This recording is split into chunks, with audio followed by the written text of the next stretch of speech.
So, the time for talking is done.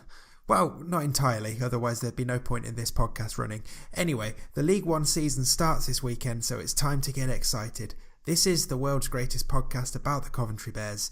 This is Bear Necessities.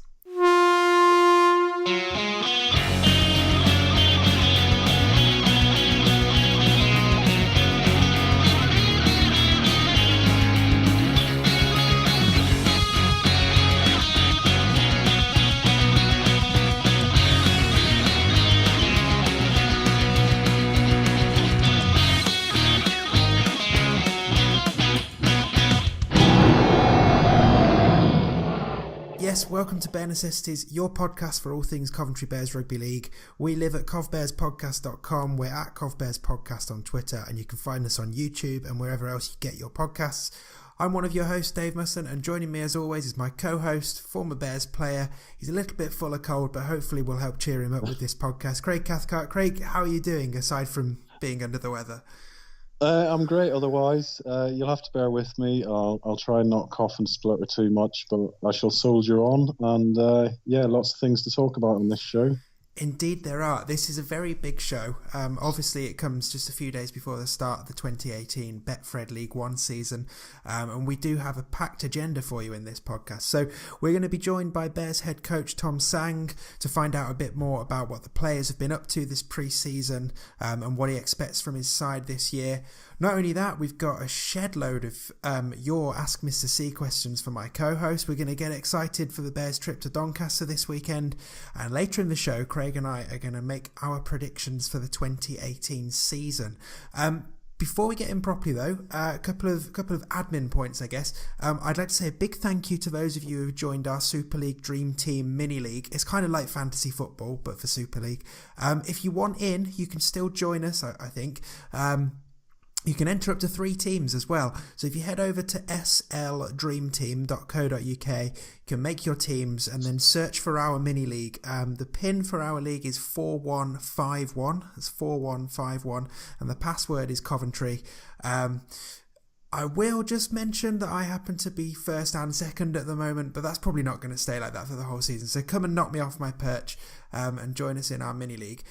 And the other bit of admin, we've still not drawn a winner yet in our book competition, basically because I kind of forgot. But we will do that this weekend. So as a reminder, we are giving away a copy of the excellent book about the Bears In This Together by James Oddie, who was a guest on the show a few weeks ago. Go back and listen to that if you want to find out more about him and the book. And if you want to be with the chance of winning, all you need to do is email us. Literally just email us with your name and say you want to win. You can use the contact form at covbearspodcast.com, or you can email us direct, covbearspodcast@gmail.com. I will pick a winner at the end of this weekend. So let's say you've got until the end of Sunday to get your entry in, and then I will actually pick a winner. Right then, so on to the podcast. And first things first, we've got loads coming up obviously, but earlier this week, the draw for the third round of the Challenge Cup was made. And to be frank, it was a pretty good one for the Bears. They've been drawn at home to Cumbrian amateur side Distington. The game's going to kick off at 3 p.m. on Sunday the 25th of February at the Butts Park Arena. Now, Craig, I'm not suggesting in any way that this is going to be an easy game for the Bears, because I really don't think it will be.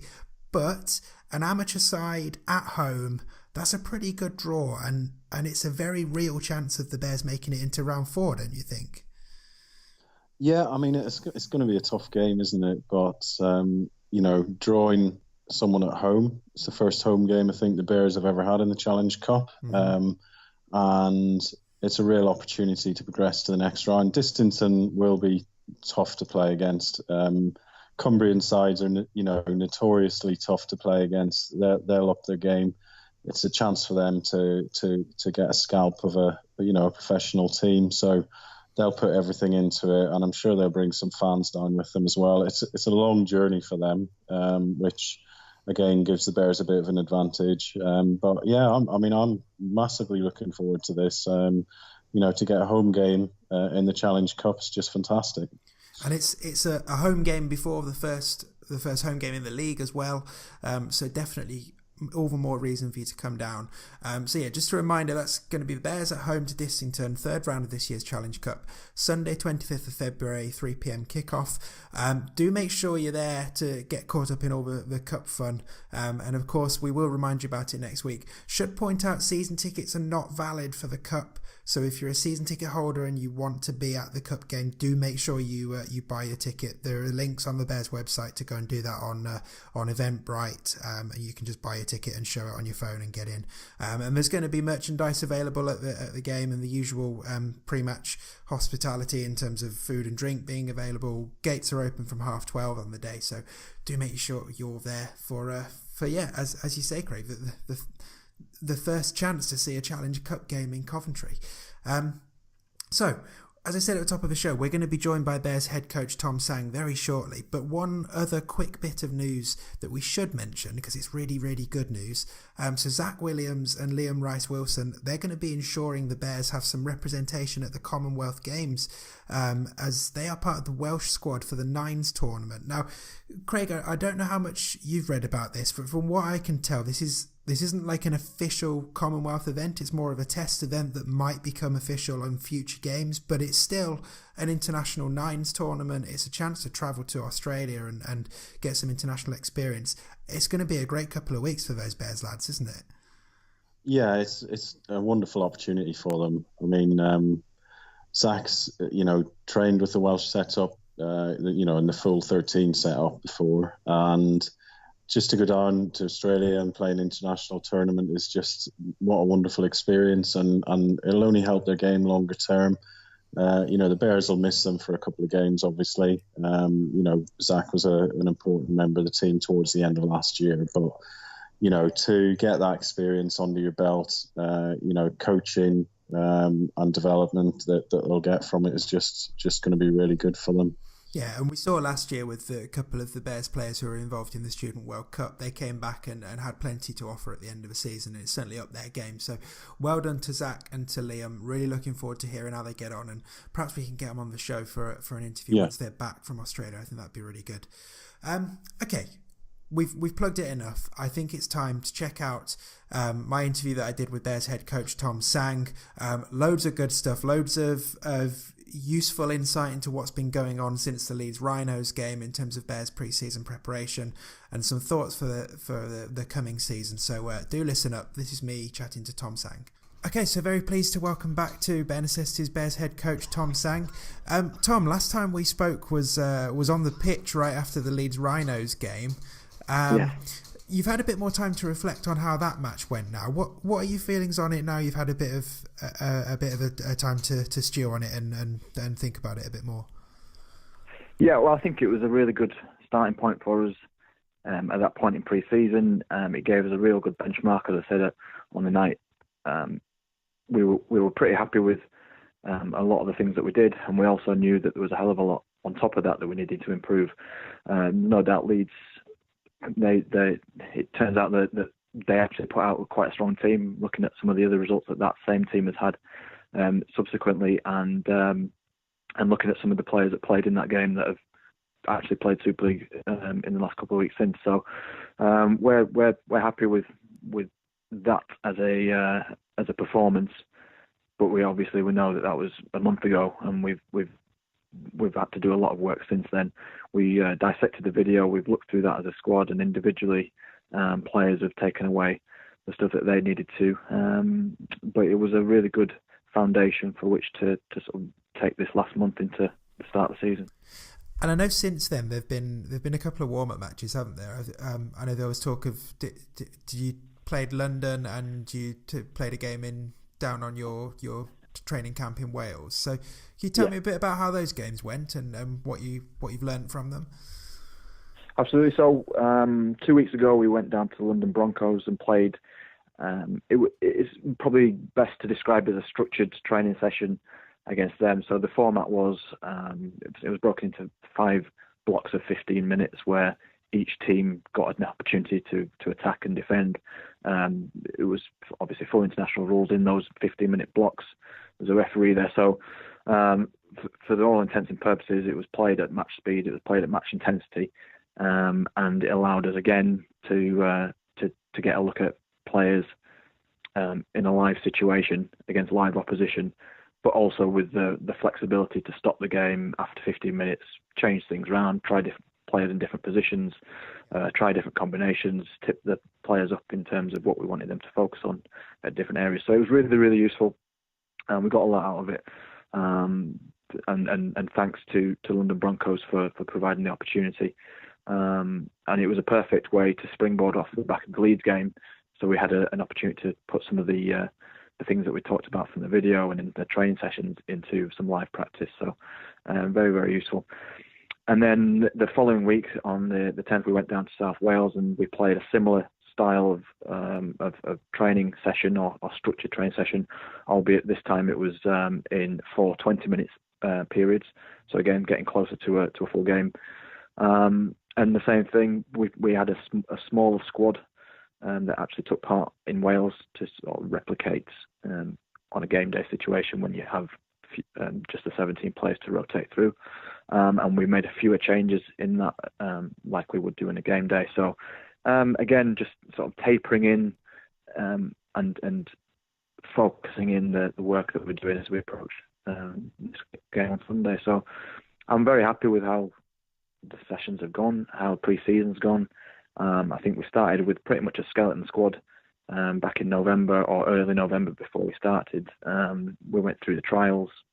We recruited from there. We recruited from other areas around the Midlands and the South, and I feel like we've put together what should be a competitive team. And it's interesting that you do talk about the recruitment, and obviously there's been, I mean, we've talked about it on the show as well. There's a lot more of a Midlands flavour about the squad this year. Do you feel like that gives the team a bit of a different character to perhaps previous years? I think it has a massive benefit on a number of levels. The most obvious one being that with everyone located a little bit closer, we can train more regularly with more intensity, and the guys don't have to drive so far or travel so far afterwards and getting in late and then having to struggle up and getting to work the next day, having had 5 hours sleep. So then the next time they come to training, they're a little bit fresher than they might have been in previous years. So that's the first thing. Obviously, the more time that we spend on field together, there's all sorts going on there. There's the combinations on the field that are improving. There's a fitness on the field that's improving.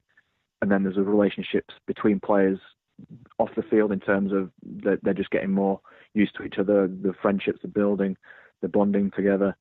And it just creates a vibe of a closer-knit group and a group that you feel is willing to work hard for each other or harder for each other than we might have had in the past.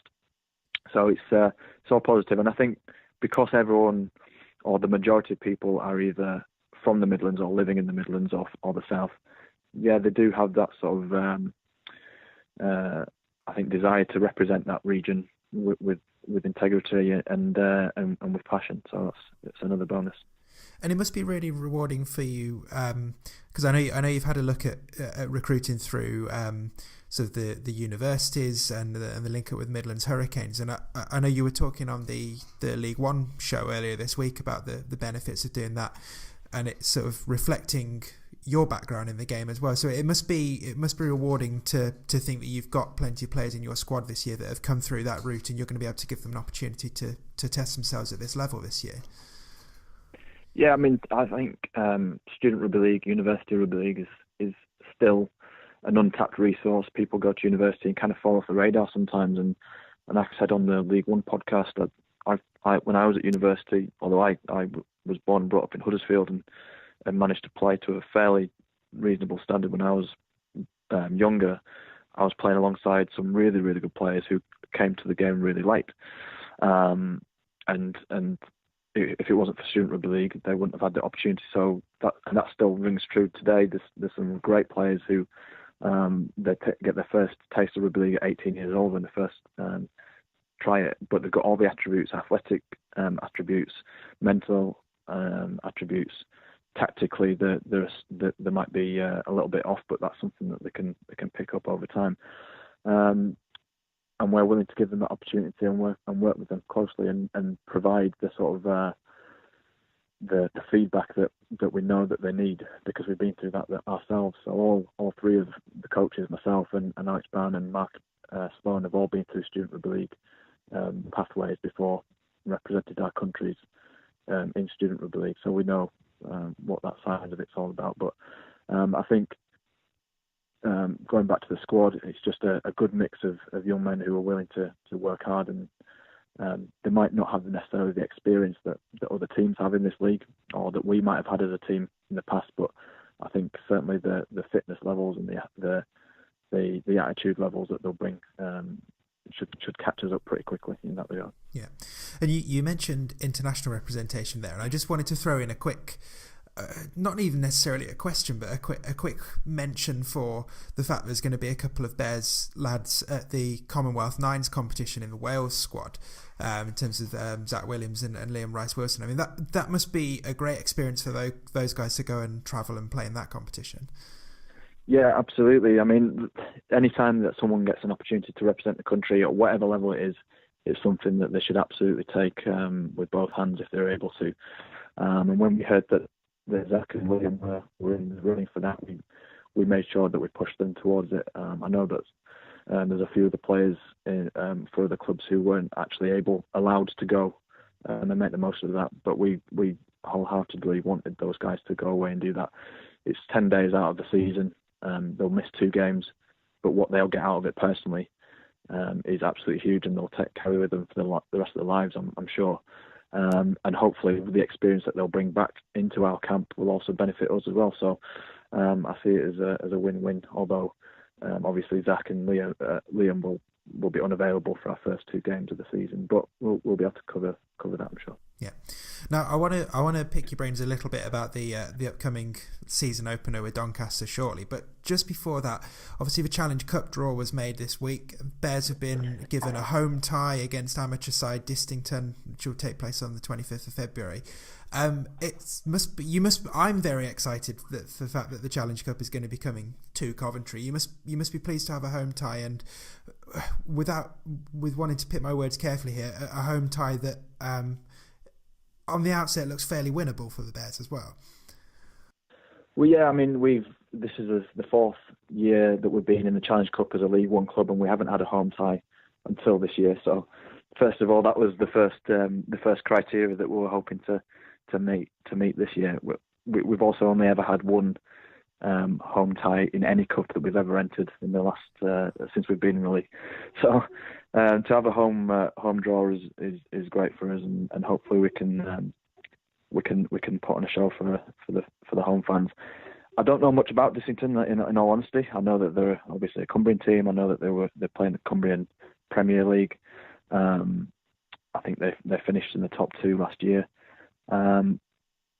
But I know, having played against many Cumbrian teams over the years, they'll be passionate. They'll be very tough. They won't stop. They'll be wanting to come down and make a name for themselves individually, but also representing their club. And I have no doubt it will be a very tough game. But we'll go into it as we should do. Being the League One club, we'll be favourites, and I'm sure that the boys will enjoy having that favourites tag. It's not something that we'll carry with us many times this season, so we'll enjoy that and we'll make the most of it. So obviously before that, we start the League One season this Sunday, trip to Doncaster. I know Doncaster are making quite a big event of the game. They're doing this family fun day. They're expecting a big crowd, which I'm sure is going to be something that your guys will enjoy being part of, especially after the tasting it with the Leeds game. What are you expecting from the match on Sunday? Because Doncaster are one of those teams that a lot of people are tipping to be up there at the start of the season. You're obviously travelling for the game as well. It's not the easiest of starts, is it? No, Dave, it's going to be a tough game. There's no two ways about it. I mean, in Richard Horn, their coach, they've got a guy who's played, I don't even know, but a lot of Super League. He's got a lot of experience behind him, and so has the rest of his coaching staff. He's got good links into Hull, and he's managed to recruit very, very well with some really experienced players who've played Super League, who've played Championship.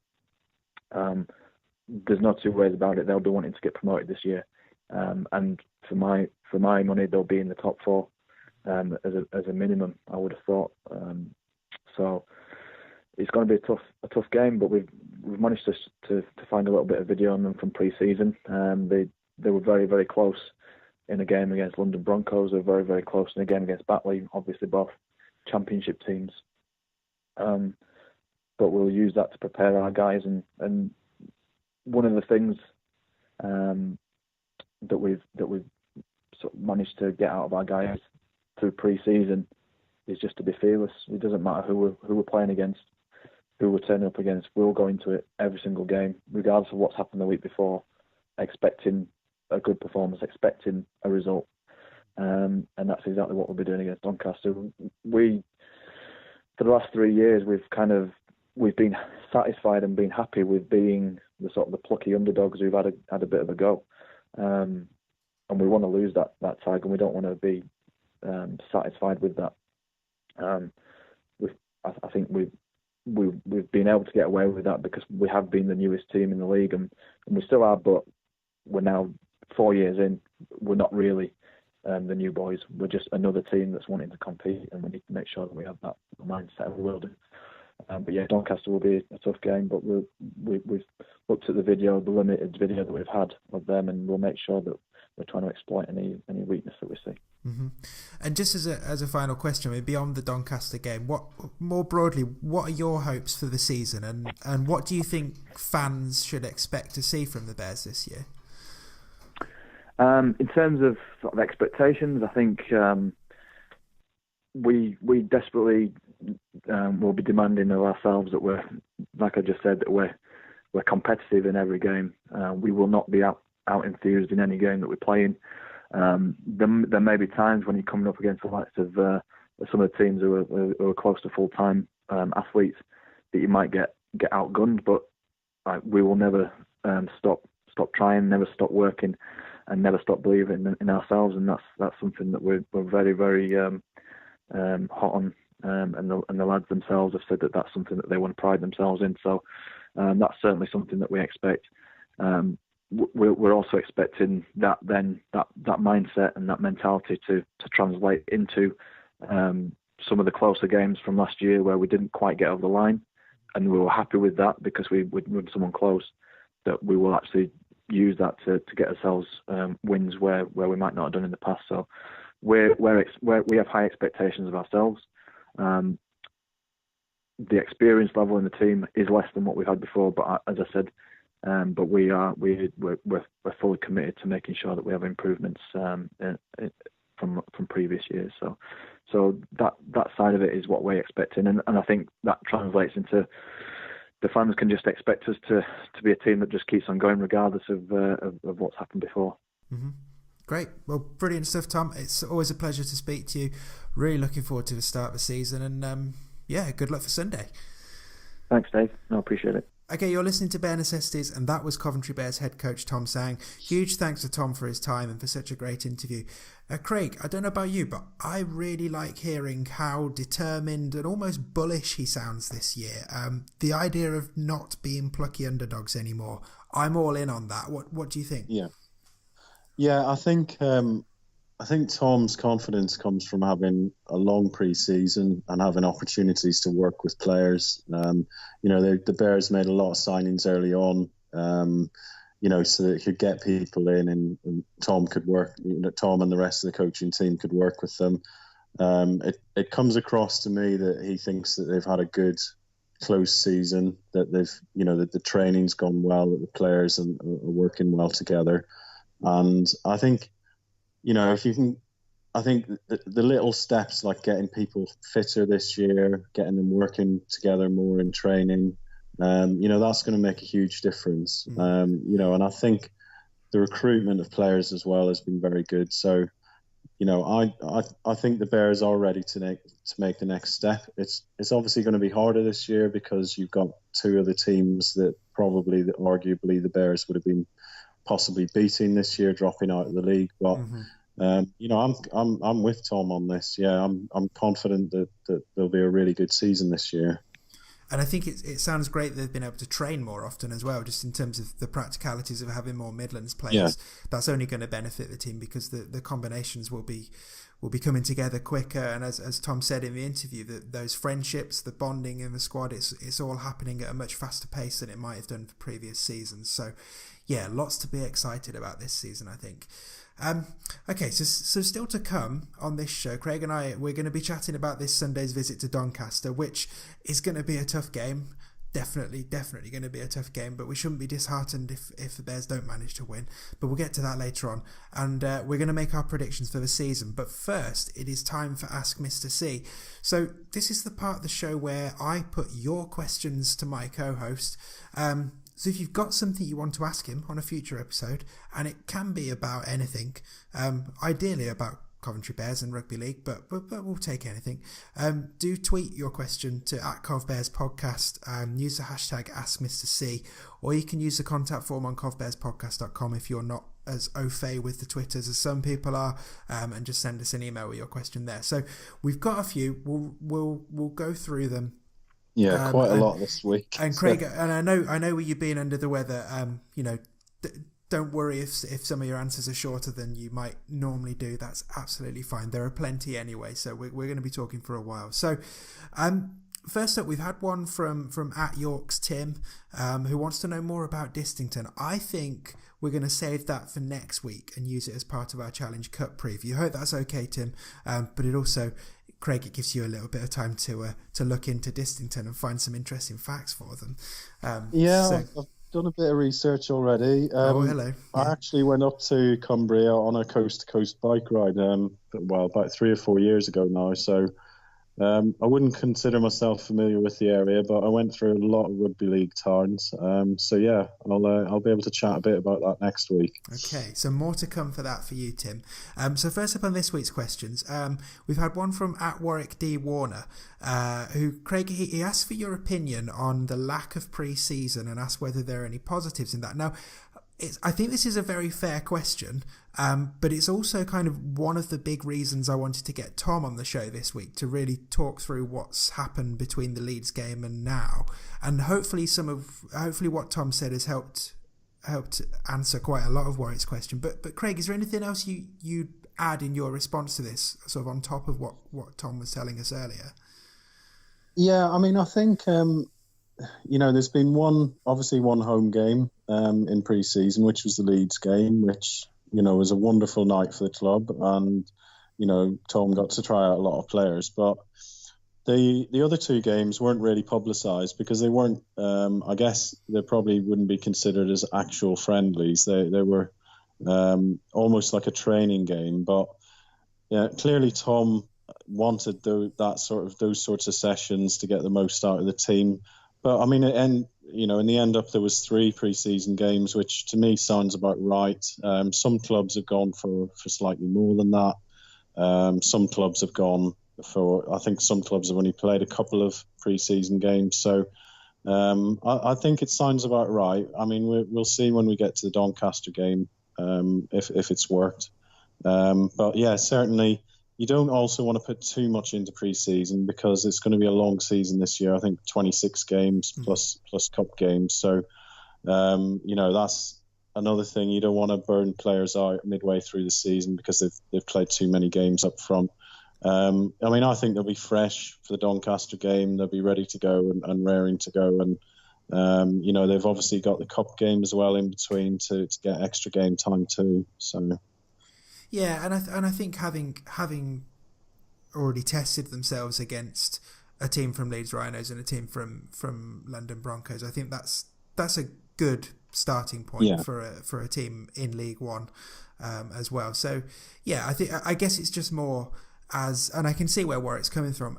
As fans, we didn't necessarily know what was going on between the Leeds game and now. We didn't necessarily know that these matches were happening as such. So I think it was really great for Tom to come on and explain what had happened in them. And it sounds like they were really useful exercises, as you say, Craig. So yeah, I think when you take a more holistic view of everything that's gone on, like you say, 3 games, that's pretty normal. I know we were saying before we pushed record, some teams like Bradford have played quite a few more pre-season games, but they are full-time, and there's only so much the Bears can do at this point of the season. But yeah, hopefully that helps, Warwick. So next up, our friends from Wolfcast Toronto have been in touch, and they want to know, Craig, firstly they want to know, what are you looking forward to most this season, both in terms of the team and the podcast? And as an add-on, they wanted to double check that your second favourite team is still the Wolfpack, and are curious as to whether you have a third favourite team. So what are your, let's go for, do you have a third favourite team? Obviously taking Bears as one and Wolfpack number two. Yeah, Wolfpack are still number two. I mean, I've watched both the games so far that they've played this year on the TV.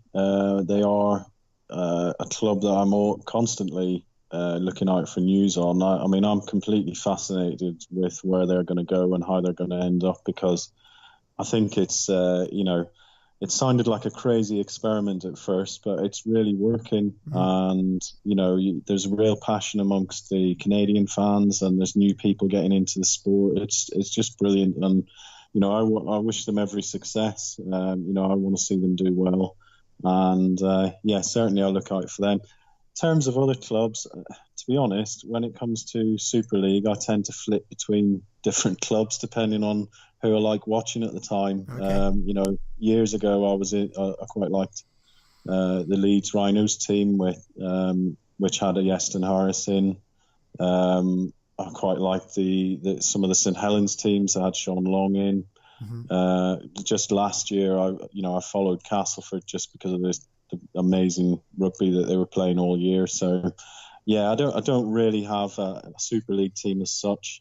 And then obviously internationally, I follow Ireland and see how they're getting on, and try and take an interest in some of the local rugby league going on in Ireland as well. Fair enough. So let's get into the actual question part of the question. What are you looking forward to most this season for the Bears and for this podcast?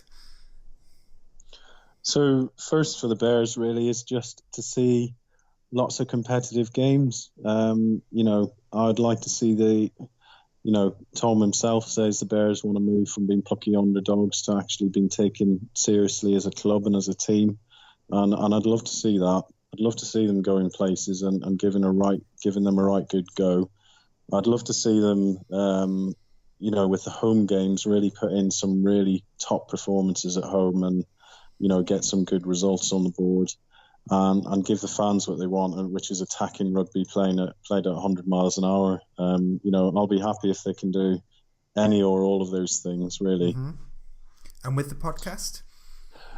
With the podcast, I've said before we started midway through the season last year, it's just been absolutely brilliant. Some of the people that we've met and some of the people that we've talked to, including the guys from Wolfcast, I just want more of that really this year, meeting new people, talking about rugby with people, and and having the opportunity to talk about the Bears and rugby league in general. Fair enough. And obviously lots of great AskMrC questions throughout the season as well. Yeah.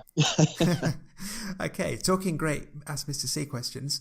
Next up, we've got one from the new voice of the Butts Park Arena, Tim Gradio. He says a very topical question, and it's a very good question as well. So he says, with the Leeds players appearing in Neighbours, which some of them have done this week, you may have seen, which Bears players would you put in which other TV show? Well, I have a very reliable source has actually discussed this with me, and I've been told that James Gurchins is engaged to be married. So I was thinking maybe Don't Tell the Bride for James. Oh, wow. That would be good. Yes. He could do a Bears themed wedding. He could have Big Blue as the best man. And maybe the rest of the team giving them a guard of honour into the church, perhaps. Like it. Just something to bear in mind, James. Yeah, no, that's good. That's good. I there's one that's itching to come off my tongue, and I don't know if it's too cheeky to say it, but if there were ever a live action The Simpsons, then Dante Samuels as Sideshow Bob. It's a given, surely. Yeah, I guess so. I mean, I think there's quite a few decent Simpson-esque hairstyles in the Bears lineup, I have to say. So, yeah, perhaps something like that. I did try and think of a sci-fi angle as well, because John Aldred, obviously his nickname is Buzz, something to do with the moon. But I couldn't think of a show that involved that. So, but yeah. That was it, really. Don't tell the bride for James. And that's good. It sounds like you've put a lot of thought into it as well. I think it's good. And perhaps over the course of the season we can think of more Simpsons lookalikes for the Bears team. If you've got any Simpsons lookalikes, then do tweet us at Cov Bears Podcast. So lastly this week in AskMrC, and we saved the big one for last. So this is a big question from Rachel Presley. So she sent us the following, and I'll read it all out in full. There's lots of good points here. It's kind of a few sentences that become a question in the end. So just stick with it and you'll get it. So Rachel says, in view of the live coverage of NCL fixtures on Free Sports and Championship being featured on both Sky and Premier through the Wolfpack, is there a danger of League One being left behind? She then follows on and says, output regarding the division from the RFL is at best minimal and normally non-existent. Is it time for League One clubs to come together and put any rivalries, M62, expansionist argument to one side, and to come up with some positive, meaningful communication or marketing strategy to boost the profile of the league before it's too late? She says some clubs have some excellent media output, and there are some other great fan-led initiatives like Ben Necessities. It's too kind. And some great community programs, but nothing brings them together to benefit the league as a whole. What are your thoughts on all of that? I think there's some massive but very valid and excellent points in there, Craig. I know you've had a while to ponder this question. What have you come away thinking? Yeah, I mean, it's something I've thought about previously anyway. League One often gets overlooked. Last year was excellent because Wolfpack came in. There was a lot of interest in the league because of that. And, you know, they had the Wolfpack games on TV, on Premier Sports. You know, I have to say, one of the greatest nights of my life, being able to watch the Bears play against Toronto on TV. It was just fantastic. But also being able to see other League One teams play against them, seeing the players that are available in League One. And it did just raise the profile of the whole division. So we had the Wolfpack last year. We've got Bradford coming in this year. That again will raise the profile of the league. But I mean, Rachel's right. I mean, it's largely overlooked, League One, when it comes to television. Sky TV have the right, as far as I know, to show League One and Championship games. As well as Super League. They do show some Championship games, but very rarely. I think they used to show them on a Thursday night. Now they only show, I think, Summer Bash games and the qualifiers matches as well. They show those. So even Championship's largely overlooked. When you're talking about National Conference League fixtures being shown on TV and League One not getting anything shown, then something surely has got to change. I think it's a bit of a confusing system, the Sky deal. I'm pretty sure some League One clubs would like to be able to show some games live, either through streaming or some other method. But I'm not sure anyone really knows what the deal with Sky means and whether they're able to do that. So there's that. There's obviously the cost of it. I mean, from the point of view of the RFL, it would be great if they could let clubs in League One know what the situation is, give them a hand or an opportunity to get their games televised if necessary, or try and put some pressure on Sky to, even if they're only to show a game once a month or once every couple of months, at least it would be something. But there are, there's lots of good things. There's things like the League One show, which from what I can see is an official show this year. And I can't speak highly enough of the League One show. It's absolutely fantastic. One of the first podcasts that I got into listening to, and it covers every club in League One every week and covers them in detail. And the hosts are knowledgeable. They do a really good job of shining a light on all the great things in League One as well. So I think that just about covers it, does it? Yeah, I think that's a very good answer, and I would echo everything you said about the League One show. It's things like that will help ultimately, and I think as well this season, the fact that it's gone back to home and away, I think that makes the division more marketable. It makes it much easier for every club in the league because they know how many games they've got, and it allows them to build a bit of momentum, and that's the way it's gonna do it. It's I think with League One, it's going to be a bit of an underground movement that will help. But I think I get the impression the clubs are more than happy to work with each other to help promote games and things. So it's just getting everyone on board and having people be enthusiastic about the teams in the division and share good stuff that's going on. So yeah, and hopefully more things like what we're trying to do, just celebrating different clubs and telling the stories, because there's so many good stories in the division to tell. I think that's perhaps where it's lacking at the moment, is that those stories aren't being heard. But hopefully for other people out there listening who support other League One clubs and they feel inspired to give this podcasting thing a go, or a YouTube channel, then definitely go and do it. It's a really good way of getting to know your club a bit better and helping spread the word. Absolutely. Some really great questions there. Don't be shy if you want to put your one forward for a future episode. As I said, tweet us using AskMrC, tweet to at Cov Bears Podcast, or use the contact form on covbearspodcast.com, and I will ask them for you, starting with Tim's question about Distington next week. Okay, so we've still got our predictions to make for this season, but first we should probably have a quick chat about the Bears' opening game. It's this weekend's trip to Doncaster. So Craig, Tom, he's already laid down how tough he thinks this match is going to be. Doncaster, big club, big ambitions, likely to be a big crowd there. Lots of people are expecting them to be pushing for promotion at the end of the season. As I said to Tom, it's not an easy start to the season, is it? No, and looking through their results last year, so they had one really heavy defeat against Toronto, which wasn't unusual for that division, but they really pushed everyone else. They had some really good results, and they narrowly lost or drew quite a few games, which would have put them right up near the top of the league. In the end, they finished fifth, but they ran out of steam a little bit in the playoffs and just missed out in the playoffs. It was actually the first game of last season as well, Doncaster against Bears, which finished 26-4 to Doncaster. But as I recall, it was quite a close game throughout.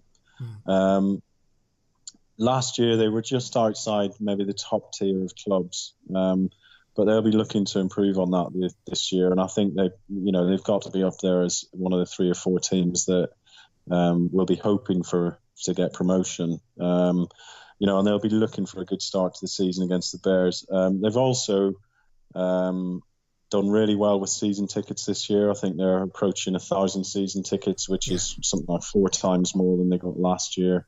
They're actually doing a big event for this Bears game as well. They're doing a big family day, so I expect lots of people will be at the game.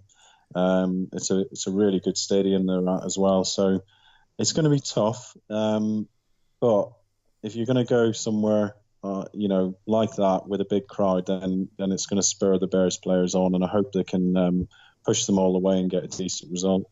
Yeah, and as you were saying about all the stuff Doncaster are doing on the day, I know one of the other things, from what I can tell, it appears like they've got a petting zoo or something at the game for kids. I'm really hoping that some of the animals escape and get on the pitch. We had the dog on the pitch in the Challenge Cup first round a couple of weeks ago. Like, can you imagine a llama on the pitch or whatever it is that they're bringing up? That'd just be an added bonus for the game, I think.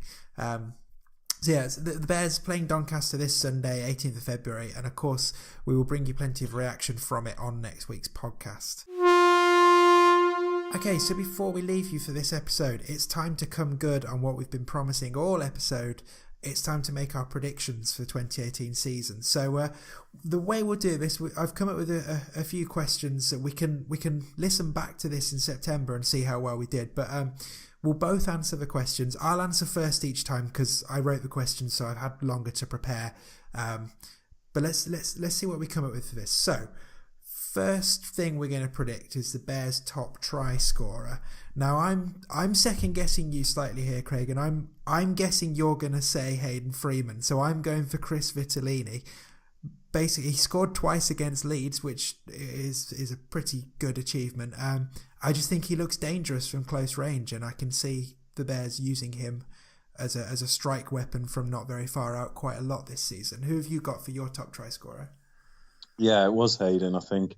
It depends if any more players come in this year, but Hayden Freeman will no doubt get a load of tries this year, and he's got more experience under his belt from playing last year. Mm-hmm. He's pretty deadly from any sort of range, really. And I'm pretty sure that Tom will have worked hard on getting him and the other players out wide on the ball lots in the upcoming games.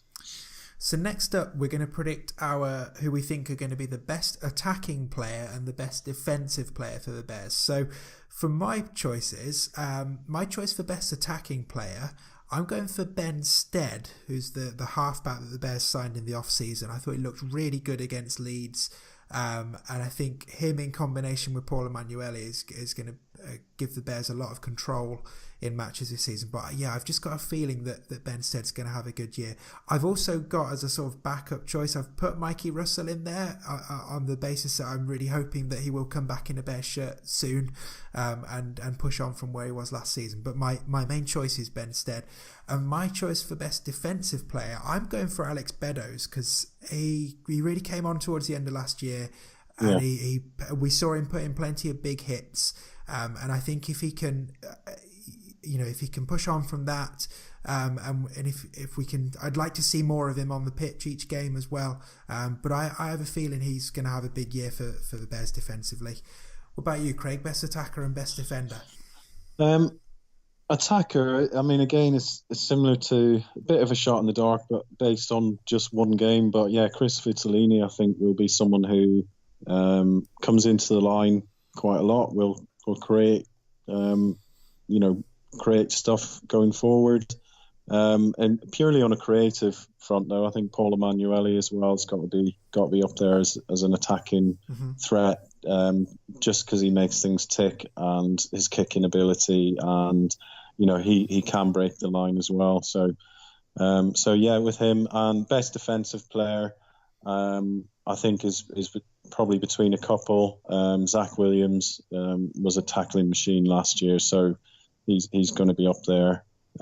Chris Barrett, I think, is going to have a big year this year defensively as well. So there's lots on both of those, though, attacking and defensive. There's so many players that you could pick from. But certainly those guys, I think, would be up there. Okay, solid choices. Next up, we're going to try and predict who we think will be the most improved player. So the way I'm looking at this is sort of thinking where the squad is now and imagining where they're going to be at the end of a season, and thinking who the players are that have really progressed the most. I'm picking two players for this, and again, it's based on what we saw of the Leeds game. I'm actually picking the two guys who played centre for the Leeds game. So I'm going for Charlie Clark and Dante Samuels. Both young players. Charlie Clark's come over from Loughborough University, so I think it will be a step up for him going from university to League One level, but I think I saw enough of him against Leeds to think that he's going to be up for the challenge. And likewise with Dante Samuels, he made a very good break to set up one of the tries against Leeds. He looks like a very talented player. So yeah, I'm going for those two as my picks for who will be the most improved over the year. I wouldn't disagree with either of those. I'm going to go with two players who've actually played a lot for the Bears, and purely because last season I felt that they improved a lot as the season went on, and I think they'll do the same again this year, and that's Jason Bass and Alex Beddoes. I think they're up for a big season this year. I think they'll, as I said, towards the end of last year, both of them become very key players for the Bears, and I think they'll push on again this year and improve even further. Great stuff. Okay, so next up, we're going to try and predict how many games we think the Bears will win this year, and we're going to predict where we think they'll finish in the league. So in terms of games, how many games Bears are going to win, I reckon Bears are going to get 8 wins this year, and I think that will see the Bears finish in 10th. What have you got, Craig? I'm going to be slightly more optimistic on this. So how many games have we got? 20? Is it 26 games we've got? Yes. I think the Bears will get into double figures on the wins. I'm going to say 10.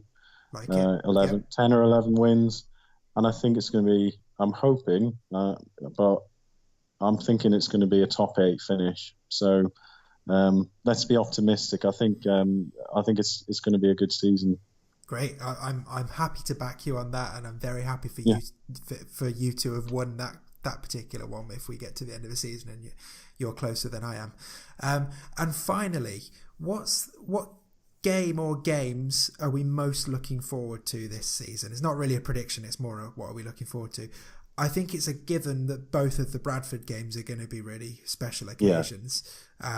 So assuming that is an obvious answer, my other one, I'm looking forward to Workington coming back to Coventry, not only because we very, very nearly beat them last year, but they've also got Leon Price as their coach now, and it's just kind of fun to see a big Super League name on the side of the pitch at Butts Park Arena, like it was with seeing Rob Burrow with the Leeds side. So I'm looking forward to seeing Workington come down and seeing Bears actually beat them this time. Yeah, I'm looking forward to obviously the 2 Bradford games. Newcastle, which I think is a Friday night game. I really enjoyed the Leeds game on a Friday. Having that on a Friday night was brilliant. Newcastle always bring quite vocal support with them. Also, both home and away to North Wales. Really enjoyed both games last year. And we always have a really good game against North Wales, and they always bring loads of fans with them to the Butts Park Arena.